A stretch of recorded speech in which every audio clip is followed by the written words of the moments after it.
there's another star quarterback coming to play for Dan Lanning and the Ducks in Eugene. We got Dillon Gabriel talk on today's episode of the Ducks Dish podcast.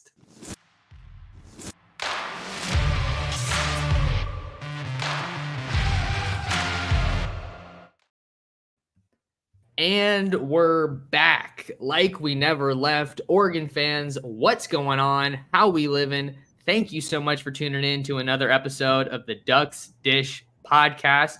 Just in case you're new here, I'm your host, Max Torres, publisher and lead editor of Ducks Digest, covering the Oregon Ducks over on Fan Nation, part of the Sports Illustrated Network.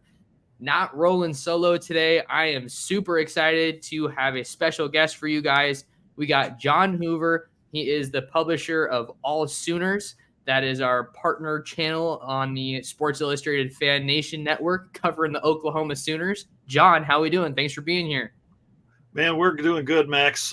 Stuff is this time of year is just so busy and so crazy that, recruiting and signing day and portal and coach moving, we're just happy to be along for the ride.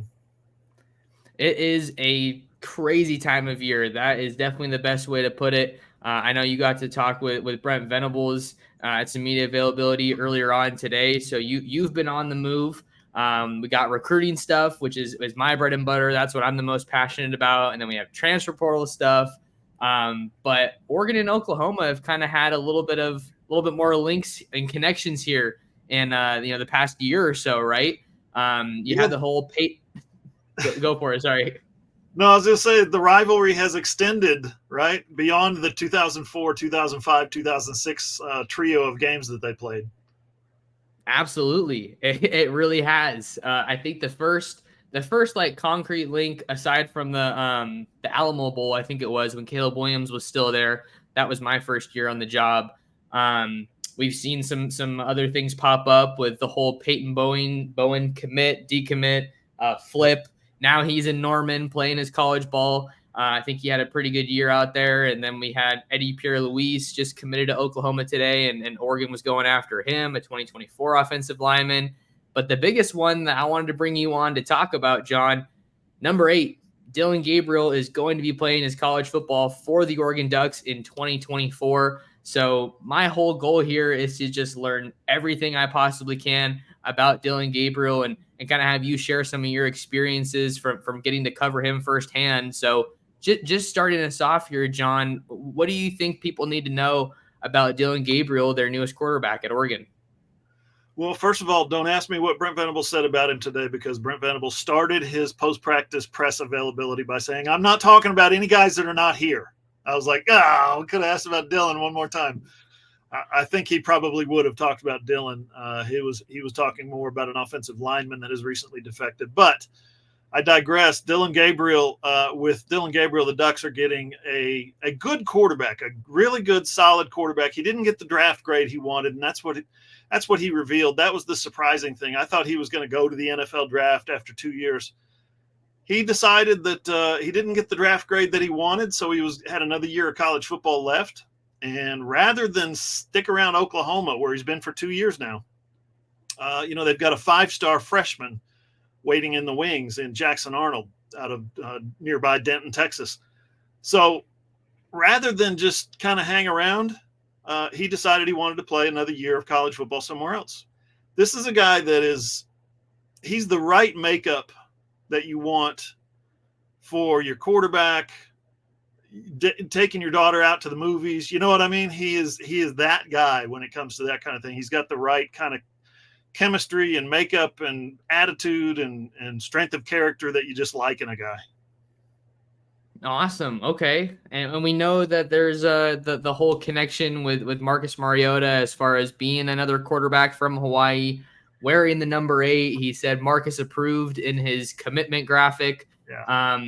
But I think you kind of alluded to a little bit of the point I wanted to get into with just the transfer portal right now and quarterbacks, because I was told, I guess I had a little bit of an indication that Dillon Gabriel was their guy, because the Friday before he entered the transfer portal, I had someone tell me that Oregon's guy hasn't entered the portal yet, and then he entered the portal on Monday. So that's kind of what started it. And then once that happened, it just seemed like the connection made so much sense. But you said, wanted to play one more year of college football after a heck of a career, even just 2 years in Norman, won 10 games. Just, I guess this is just more broad, but just what are your thoughts on the transfer portal right now, specifically at quarterback? Because it's kind of hard to stack your roster with high-end quarterback talent now. Yeah, they used to. I mean, when Lincoln Riley was at Oklahoma, he would recruit the best quarterback in the nation. Bam, bam, bam. Every other year. Not every year. That's important. You get too many of them and they all want to transfer. So if you stack them every other year, that's a pretty solid strategy. Well, it hasn't worked out necessarily that way for Oklahoma, but you get a guy out of the transfer portal and all of a sudden you can fill in those gaps. If somebody leaves, if a Spencer Rattler leaves to go to South Carolina or Caleb Williams leaves to go to USC, all of a sudden you can fill in those gaps. And in Dillon's case, he's sitting basically at an airport. He gets a phone call from his old offensive coordinator at UCF, Jeff Lebby. And it's, hey, I'm coaching at Oklahoma now. You sure you want to go to UCLA? He was on an airport, almost boarding a plane to go to UCLA to start classes the next day. Okay. And he decided, maybe I should rethink this. He came back, settled things, talked to his parents, whatever. Went to Oklahoma instead. He was that close to going to UCLA. That's just the nature of the transfer portal these days, isn't it? Isn't it crazy? It's wild. I mean, you had there was a guy that that Oregon hosted this week, and they got him on campus the same day that he entered the transfer portal. So like things just come together so fast. Yeah. And it's super wild. But I think from what I've been able to glean from watching some Dillon Gabriel tape, I think he sort of fits the mold of the dual threat. I don't know if people in the Oklahoma market like putting that label on him or not. I feel like he gets thrown around quite a bit, but he's got some capable legs, definitely a playmaker, and I just love the heart that he plays with. What's your kind of take on him? Yeah, I love Dillon as a college quarterback. I was just looking at some of his stats, and I dug this one up, years ago. 2017, I dug this stat up. And I'll give it to you now. Baker Mayfield was the first quarterback in NCAA history to throw for 14,000 yards, which is a lot, and rush for 1,000 yards, which is not a lot. But when you're throwing for 14,000, 1,000 all of a sudden is a lot. So you put those two things together. He was joined this year as two. There's two quarterbacks now who have done it. There's actually three. You're going to love this. Dillon Gabriel was the second quarterback ever to throw for 14,000 in a career and rush for 1,000. Your man Bo Nix was the third. How about that? Wow, there you go. Yeah, so he's Dillon is a guy, like you said, he's not going to embarrass you with his feet like a Kyler Murray or a Vince Young or a Lamar Jackson or somebody like that. But he's going to surprise you. I guarantee you he will. He may not shock you, amaze you, but he will surprise you. I think he went for 61 yards for a touchdown against Nebraska 2 years ago. What would have been last year, I guess. He hit, just a little quarterback draw, I think, on third down. Hits the seam, hits the sideline, goes up the sideline. Here comes a DB to push him out of bounds. He makes a little move. DB falls down, and he gets into the end zone. 61-yard touchdown at Nebraska. So, everybody knows the story about the Texas game this year. Oklahoma won the game. Here's Texas in the college football playoff, right? Oklahoma won the game 34-30, beat Texas, and they did it by Dillon Gabriel taking the team with no timeouts in a minute and 2 seconds, 75 yards for a game-winning touchdown. And he did a lot of it with his legs. He did some of it with his legs, I should say. He ended up rushing for over 100 yards against the Longhorns. Again, the college football playoff-bound Longhorns. So he will surprise you. He's got a nice tight spiral. He'll throw it on a line, on a rope. He's got a range of about 55 yards. That's about as far as he can throw it. But he's very accurate. He got some coaching this year. His fundamentals were way better this year than they were last year. He missed a few open receivers last year because his base got too wide and he got outside of himself a little bit.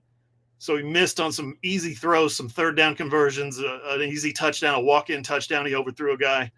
But this year he was way better. And you look at his completion percentage, almost 70%, I think bears that out. He's fun to watch. I think Yeah. that's something we can say without any doubt. I think I do see some similarities with Bo Nix. I don't think Bo Nix has phenomenal wheels necessarily. I think he's probably, maybe you give him the edge over Dillon Gabriel in terms of just speed. Yep. I could be wrong there, but I think you see some similarities there. It sounds like Dillon Gabriel has an awesome feel for the game as far as knowing when to use his legs and take advantage of those openings. I think that maybe they'll have him run a little bit less next year. You never know. That's certainly what we saw from year 1 to year 2 with Bo Nix. Will Stein kind of wanted to try to keep him upright, which makes a lot of sense. You don't want to be running your quarterback like crazy. And I think to your point, John, when you talked about that Texas game, that was obviously so huge. Would you say that's a bigger rivalry than Bedlam, or maybe not quite? For Oklahoma, it's absolutely a bigger rivalry. Yeah, the in-state Bedlam rivalry is a nice little in-state rivalry, but Oklahoma has absolutely dominated that thing more than any other in-state rivalry, more than any other quote unquote rivalry game. Oklahoma's winning percentage against Oklahoma State is just ridiculous, 90%, or was it 80%? 90 and 19 or something like that. So 80%. But when it comes to Texas, man, it's the throwdown. It is the marquee game, and it's one of the 2 or 3 or 4 marquee games in all of college football every year.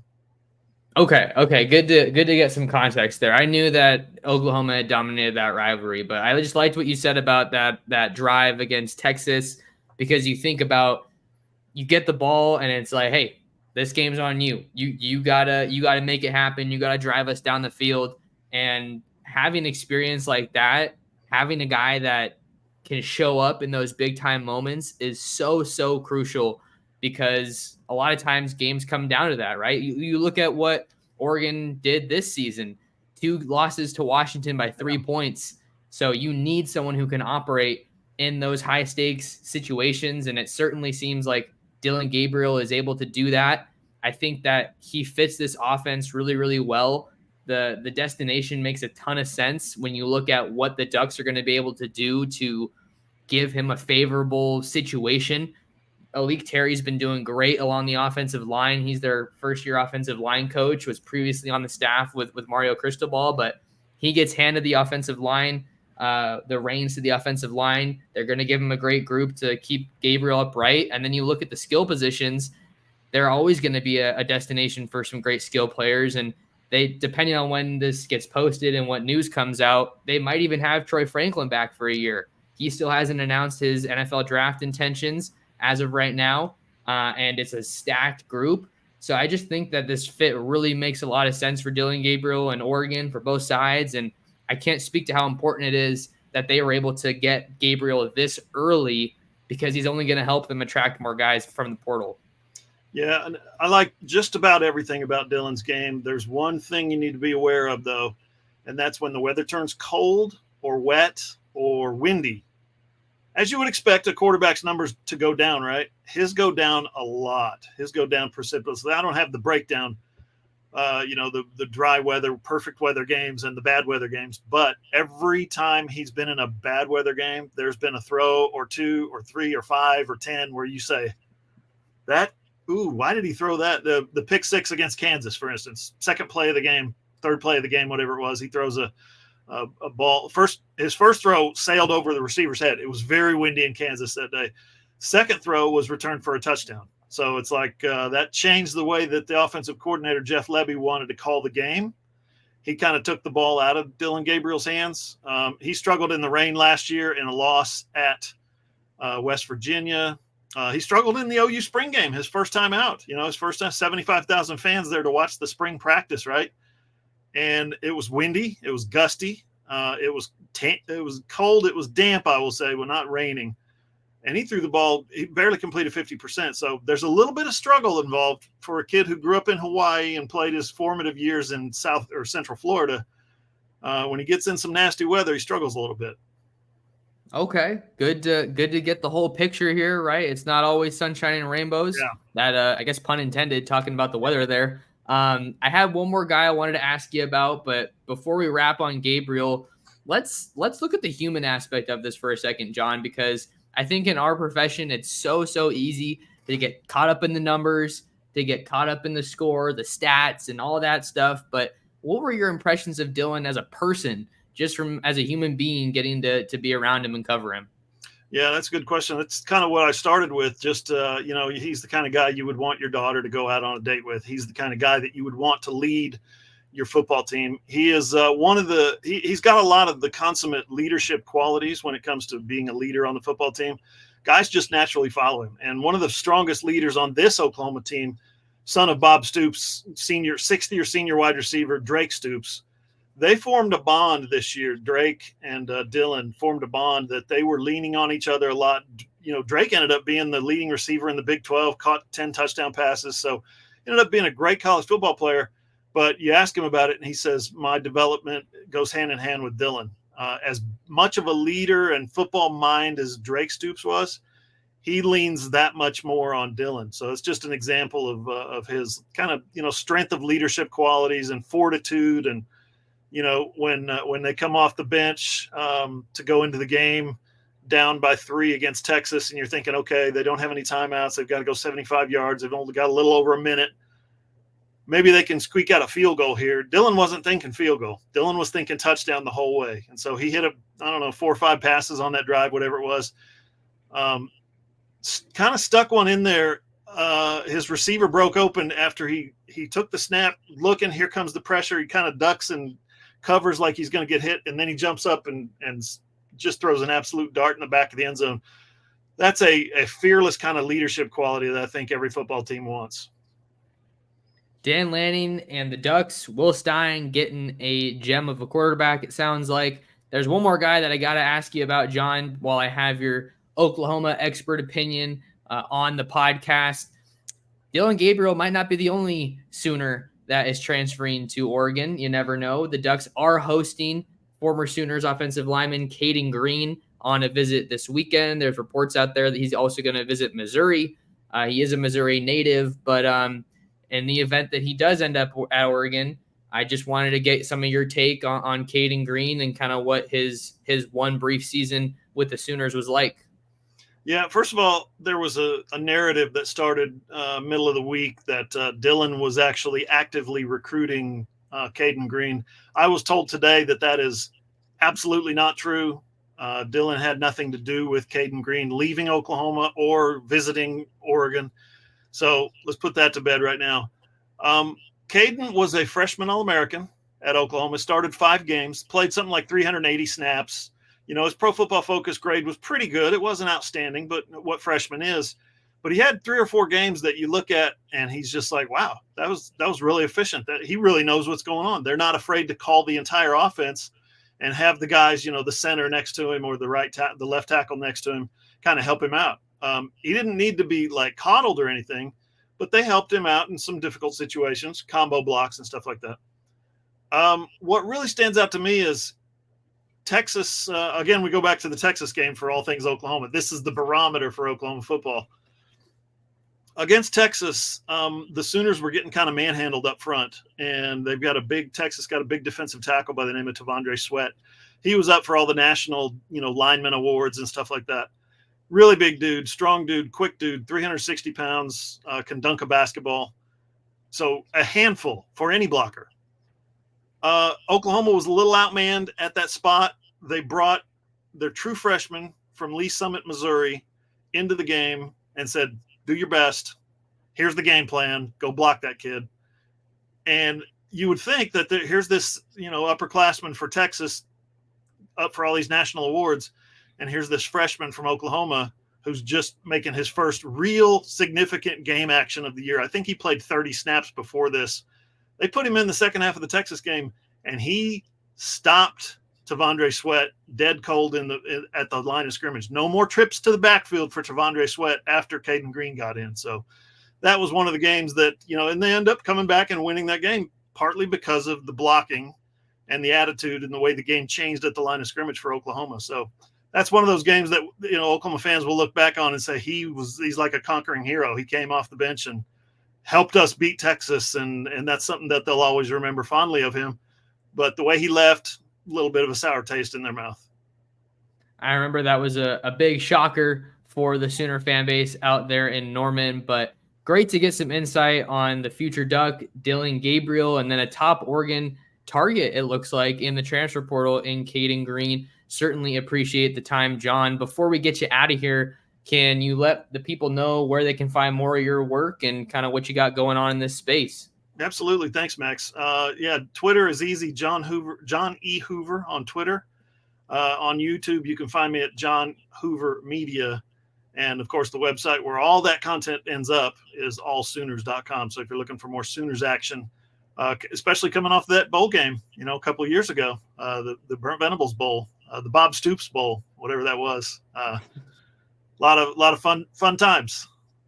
No doubt about it. Well, if you guys want to learn more about Oklahoma, go lock in with John and all the great stuff he's got going on. If you want to find more of me, you can follow me on Twitter and Instagram at mtorresports. You can find my YouTube channel, subscribe to my YouTube channel at Oregon Football Max Torres, and read all of my written work covering the Ducks over on ducksdigest.com. A big thank you to John for coming on, and a big thank you to you guys for tuning in, however you're tuned in. Enjoy your weekend, and we will catch you in the next episode of the Ducks Dish Podcast.